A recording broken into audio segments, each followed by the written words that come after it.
Family Matters. We are here again, another time, another wonderful episode. And Family Matters is brought to us by Better Dwellers, the organizers of Understanding the Scriptures, UTS, and also the organizer of Festival of Worship, FOW. My name is Elizabeth Olumide, for short, Lizzie, and I'm here with my co-host. Hi friends, welcome again to this amazing episode. My name remains Deji Adeyemi, PDA for short.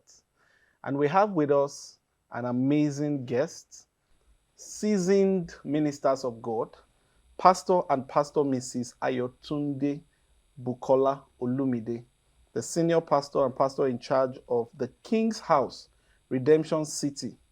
Also, the convener of Love and Marriage program. You're welcome to this program. Thank you, ma. Thank you, sir. Thank you for having us. Thank you. You're welcome once again, Mommy and Daddy. Thank you for coming to honor us. And as we have said, be my friend. Being a friend has a limit. It has boundary. So we are talking about the boundaries in friendship, especially in marriage. How do you look at it? I'm starting with Mommy. So sorry, Daddy. Ladies first. Let's do it that way. So I'm starting with you. Okay. What can we describe as boundaries, and especially in marriage? Let's consider in marriage, please. Okay. All right. So when we talk about boundaries, we are saying that you know your place, I know my place. You know your place, I know my place. That's just boundary. You know what I take, I know what you take. You know what I don't take, I know what you don't take. That's just boundary. Okay, what about in friendship? We started the program with friendship. That was the last week edition. Okay. With friendship, a man and a woman coming together as husband and wife. All right. Okay, they decided to be friends. Being friends also has a boundary. Right. Whereby you limit, okay, this is what we want to do as friends. We don't want external factors, or we want to limit external factors to a particular stage. Can you tell us, is there really boundaries in friendship? In friendship, boundaries? Yes. Definitely. There are boundaries, and that's what I explained earlier. Okay. Knowing what you want, knowing what I want. You don't go past what I want. You don't do what I don't want. I don't do what you don't want. Okay. So there must definitely be boundaries in friendship. Okay. If we want to sustain that friendship, if there are no boundaries, there will be familiarity too. Over familiarity, and then it could bring content. So you're telling us, and Mommy, before we leave you, I think you should probably give us examples so that our viewers can also understand what you mean by limitations, knowing that boundary that you shouldn't cross on my side. Okay. And in the context of a marriage where we have the man and the woman, what are those areas you feel the man would keep as his own boundaries? We'll come to Daddy. Okay. But we would like to hear Mommy first. What are those areas you feel there should be some boundaries around here? Okay. As it pertains to friendship among the two of them. In marriage now. In marriage. Okay. Now, there's a way a man will want to be treated. There's a way a woman will want to be treated. So knowing how your man wants to be treated, knowing how your woman wants to be treated. For example, let's say you're outside. If you are indoor, there's a way you could talk to yourself without, yes, you could relate and even call yourself names. But when you're outside, you must definitely respect each other. So I still want to address you the same way I will address you when it's only two of us in the house. That's me not respecting boundaries now. For example, if we are home, I could shake my husband, I could shake his head. But when we are outside, no, I must actually respect the boundaries that we are outside. I can't do that to him outside if I don't want people to disrespect him for me. Do we get it now? I don't want people to disrespect him for me. So I must respect that. I must know how I talk to my husband. And as a husband, you must know how you talk to your wife. Those are at least the ones that I can say for now. So maybe we should hear Daddy speak to the same thing. What areas do you think there can be boundaries among couple? Okay, thank you. Okay, maybe I should start with this area of finance, which we always tell people about their finance. Um, we always tell, let your husband or your wife have your PIN, let them have access to your account so that they can withdraw whenever they want to withdraw. But from now at home, we have access to our PINs, but there's a boundary. You take permission. You don't just say because I have access. You just go and withdraw, and all I will see is debit alert. All she will see is debit alert. So there's this boundary like, okay, is this is money? Can we take? Can I use this money? Can I use your card? And even though we are husband and wife, we are friends, best of friends. And Bible has made us realize that both of them were naked, they were not ashamed. And so there's nothing hiding and should be hidden again. But just like my wife said, there's a place that we know that this is what A, we accept, this is what B, love, this is what, so we have this respect and regard for ourselves, that we don't just say because he's my friend and we take ourselves for granted. And you need to identify where her limit is, where she can, get angry. What you can do that will make her to get angry. Yes. Maybe you know that she has kept that money for a purpose, and you know that purpose, and you say, "Shebi is my wife." You take advantage of that, and you go and withdraw. I'm taking that as an example. Yes. Is there, you being friends? How do you manage that? Okay. You know what she wants to use the money for, and you yourself, you know what she's using the money for. But because you are friends, how can we manage that? And you need that money. And that's just it. You ask for permission. All right. Do you know in our house, if if it's 1,000, you for example, my wife wants to use, he said, oh, I did 1,000 to address something of 800 naira. Okay. She comes back and says, this is your 200 naira. This is your 200 naira. At That times you say, oh, trust. yes. At times you say, your 200 naira, I've used it to. Do something You still have else. 200 naira from that money, but I've used the money. Wow. It's because we need to have respect for ourselves. Okay. If you don't do that, we're going to be offending ourselves. For example, now, as friends? Yes, as friends. Okay. Because I can't say, she's my wife, I can just bring anybody home. Or anybody just come. I'll just say, so want to come to the house. Can she come? Can he come? Even your mother? Yes, my mother. Yes, even my mother. Because Bible says you will leave your father and your mother and cleave to your wife. So they are third party now. No. Even though we encourage necessary third parties in marriage, there are necessary third parties. So it's because we are joint owner now. And so it's not a matter of, even my life, I can't just do some things without saying, what is your permission about this? How do you see this? But if we don't know those boundaries that you can't cross, and let me say this, even for children, if she's disciplining the children, and I felt like, I will not say something otherwise, even though I don't feel like I need to take her permission, can the child be asked to go now? If I'm the one also disciplined, she too will come to me and say, can we release the young? Not in their presence anyway. We'll just come, can we even say, I'm the mother, I'm around now, let my daughter go, let my son go. We have to have regard for one another.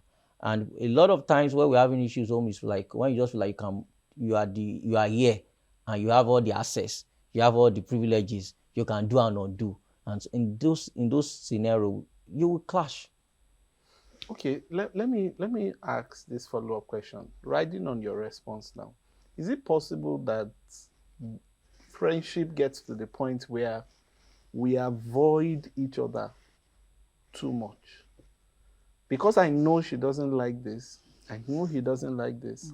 So we begin to avoid some conversations, some confrontations, some things that should have been done.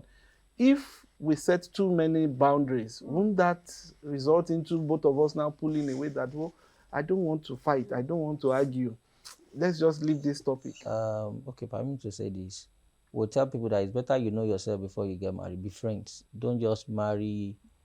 Before you even take decision that you want to go out with somebody, first of all start on friendship level. Can we say how can two work together except they agree? So, but a lot of times people will not start on friendship level. They just move straight and go on relationship. Start whether you have things in common. And so if you have done that, it's easy.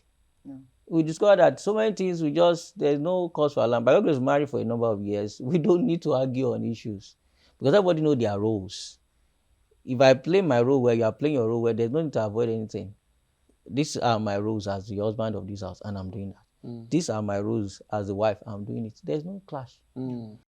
Thank you, Mommy. Thank you, Daddy. We've heard that friendship is all about friendship, and when there are borders too much, it affects the relationship. So you have to be friends on set before you even go into that relationship and marriage.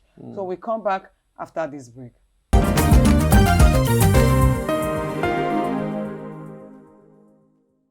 Welcome back, friends, to this episode of Family Matters. And we still have with us Pastor and Pastor Mrs. Ayotunde Bukola OLUMIDE. And my host is here, Lizzie. We've been discussing about this amazing topic of friendship beyond borders. Lizzie. Yeah, Mommy, I'll come back to you again. Okay, so many people are still having challenges being friends in their marriages. How do you really advise them on how to move forward? Because the Bible tells us that if you fall, you need to stand up. The book of Micah said, my enemies, do not laugh over me. Yeah, if I fall, I will do what? I will rise up again. Can you just brief us on how they can get back to their feet to be friends? Okay. Number one, you have to have an honest conversation. Communication, that's where it starts. Where did we get it wrong? What are we not doing right? In fact, one of the things we advise people, even those that are not even having issues in their marriage, is that you have some honest conversations, maybe quarterly or twice a year, but you sit down. How can we make this marriage better? So for those that are having issues in their marriage concerning friendship, sit down. What are the things? The question you should ask yourself, what are the things I'm doing you don't like? Or you want me to stop? What are those things? And then have an open mind that you're ready to accept whatever your partner is saying, even if you might not totally agree. But because it's actually a pain to your partner, you want to make that marriage better. So have that honest conversation. How am I offending you? What are the things I'm doing you don't like? So when you do that, then sit down. How can we now make amends going forward? What are the things you would want me to now do? Okay, these are the things I'm not doing well. What are the things you want me to do? So have a open and honest conversation. And then, we don't always see counselors in this part of the world and therapists. Yes, we advise it. It's necessary we seek for counsel. When you have that honest conversation and you're trying to patch things up and it's looking as if you can't do it on your own, you need to see a professional counselor. And in this part of the world, we have so many people. Can I bring this home a bit? We have so many pastors that because the fact that they are pastors, they want to be counselors. But it's not all pastors that are trained to be counselors, most especially when it comes to marriage. So there are professional counselors. Go, you and your partner, please go and see them. And marriage will work if both of you are trying to make it work. Okay, that is, you must sacrifice. Yes. Somebody has to push, the other has to move. Yes. So you meet at a point. It takes two to tango. So both of you must be ready to make it work. So say counselor, and whatever it is they are saying, you be ready to adjust. Another reason why we have problems in marriage is adjustment. You want A wants B to dance to their tune, but B does not want to dance to the tune of A. So you want A to adjust. You are seeing the fault in A, but you're not seeing the fault in yourself. So you must be ready to adjust, to make necessary correction in that marriage for your work. Okay, Daddy, you have been friends. Assuming not you in particular, you have a couple that you have been friends, and you want to continue to be friends, and you have one or two things around you You have your mother-in-law, you have your mother, you have your brother, you even have a sister, your big sister staying inside your house. Can we manage such a situation so that your friendship will not break? Looking at our setting in African setting. Yeah. One of the things we recommend to people is that, especially when you're just starting your life as newly wedded couple, we advise don't allow third party in your home for the next 1-2 years or thereabouts. Okay. Why? Because it's going to affect your relationship. Two of you will be packaging for yourselves because you don't want to say something for your mommy to hear, for your auntie in the house to hear. There must be a kind of freedom that two of you have within for yourselves, so that there are no party that you are trying to say, this is why I'll package when you're angry, instead of you to shout and say, I'm angry. You don't want to be angry, you don't want your mom to know, you don't want your auntie to know.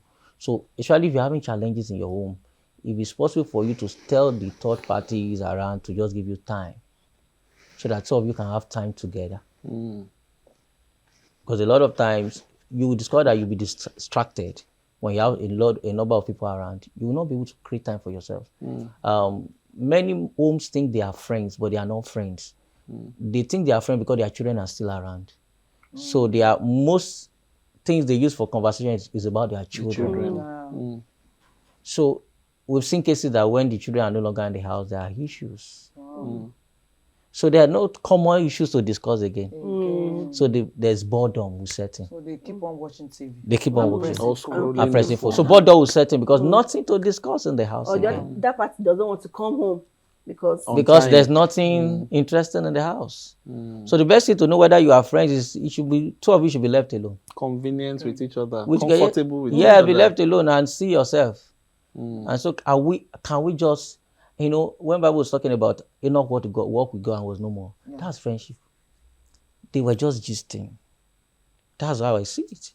They were just like, you are my best partner. You are my best company.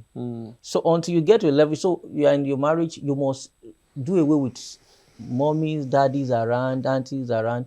Take time to be alone. If you don't have choice, you can go to a place and just take time out together. And just leave them in the house. Vacation together. Just leave them in the house. If you can't relocate them, leave them in the house. Take time, vacation once in a while together to talk. Heart-to-heart talk. See yourself. Enjoy one another's company. Okay. I want to quickly ask a question, just to follow up on the response that Daddy gave now. So the divorce rate in the world today is skyrocketing. I mean, you even find that happening in the church more frequent now. Young people get married, and then few years, sometimes even months, they want out.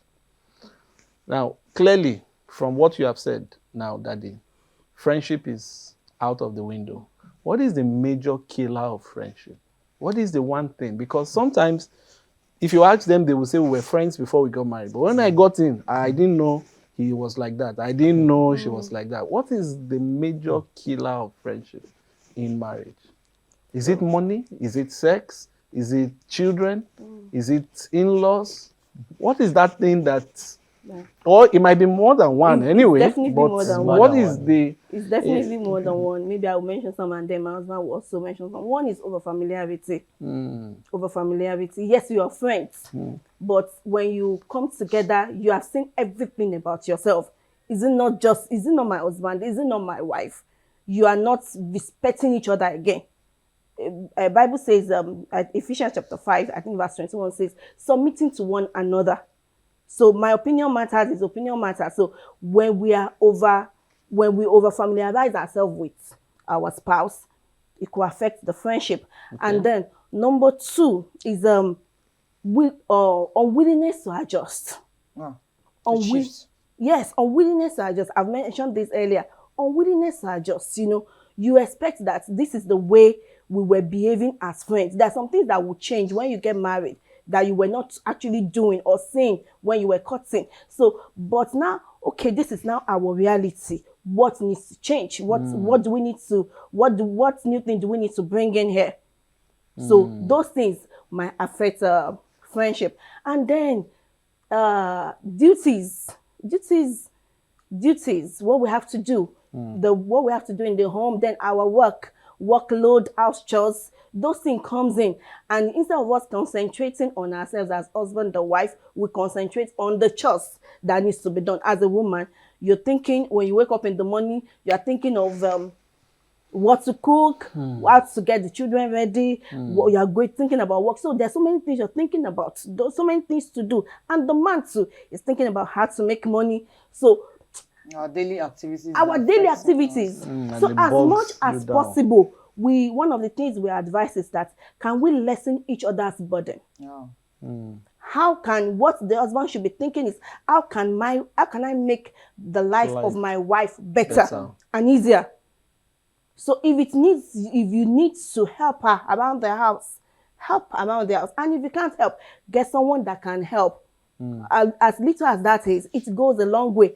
And the woman, yes, the workload of your husband is not so much. How can you help in reducing his workload? That helps. Okay, Daddy, can you say one or two? Let me just say this 1 to 3 things. Vision. A lot of times they are friends, but what really brought you together? What are you guys doing together? If you don't have things you're really doing together, you'll be bored. So have vision you're running with. So that keeps your family going. And again, knowledge. Know why you are together. And again, priorities. Make yourself priorities. Make your partner priorities. So your wife is your priority. Is my priority, is my number one and your priority. husband is your priority. And we are not even the children, not even anybody, not anything. In the place of children, how do you maintain that boundary? You know. Can't chase them. You can tell your sister to go away. You can tell your mommy, please, mommy, your goats in the village are crying. Go and take care of them. Right. But what about the children? It's not about telling them. It's not about telling them to go away. They know where they belong in the family. Do you have to say it to them? We say it to them. Okay. Even while they were very young. Wow. We say it to them. So they already know this is your husband, this is your wife. And they know where they don't cross. They know right from at what months they start sleeping in their rooms. They don't. Oh. So they are used to knowing that this is daddy, this is it's not daddy, mommy. This is husband, this is wife. So they know that this is our life. So they are never a priority. They know. Okay. Because I'm cleaving to my wife, not to my children. Wow. Amazing. So we can go back. So until you get to that level in marriage, you can take other things as priority. Permit me to throw in this twister. Okay. So friendship is very important to marriage. But in this current world and generation where we are now, you know, it used to be safe when a boy and a boy hang around each other. And a girl hang around each other. Today, it's worrisome when you see a boy and a boy being two, you're still afraid. Yeah. Now, I'm taking that into marriage to say that marriage, sometimes you find a man and his male friends becoming so close, or a woman, married woman, and a female friend becoming so close.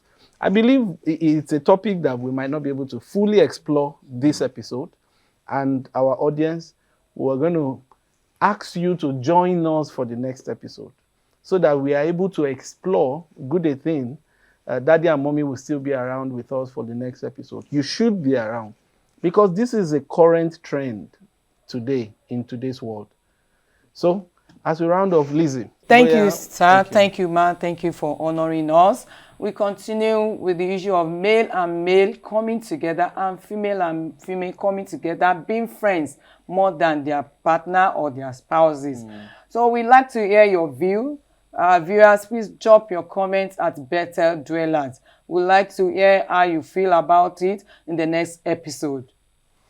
I remain Deji Adeyemi, PDA for short. And we look forward to seeing you in the next episode. Family Matters. Raising godly homes with great virtues. Bye. Bye-bye.